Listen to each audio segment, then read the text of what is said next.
Récupérer l'ensemble des courtines, donc on est à peu près à 1500 mètres carrés de musée disponible avec des services attenants à la partie interne de l'usage de l'association et on a dévolu l'ensemble du propos sur l'ensemble des mètres carrés. Le muséographe, son travail, c'est de transformer, le cas échéant, un petit musée associatif, on va dire, en quelque chose de beaucoup plus beau, de resplendissant. Ça a été quoi votre intervention? C'est surtout d'essayer de donner ou redonner de la cohérence de propos quand il y en a besoin, de valoriser aussi les collections. Donc pour valoriser, il faut souvent trier, épurer, pour vraiment les mettre à disposition du visiteur, et puis développer des outils de médiation qui permettent au grand public de découvrir l'histoire de l'opération Dynamo. Donc, mis à part effectivement une collection qui était déjà riche.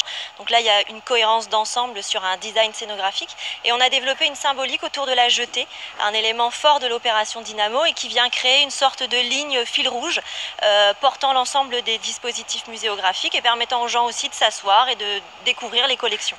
Ça n'a pas été trop difficile de choisir dans la grande collection de ce musée? Alors c'est pas mon job, là ça a été vraiment le travail de l'association avec l'agence De Croc qui était chargée de l'inventaire.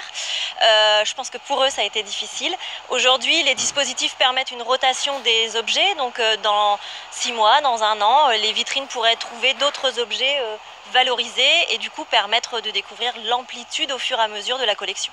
Il y aura des expositions temporaires, des choses comme ça? Il y a un espace réservé pour des expositions temporaires, des conférences, donc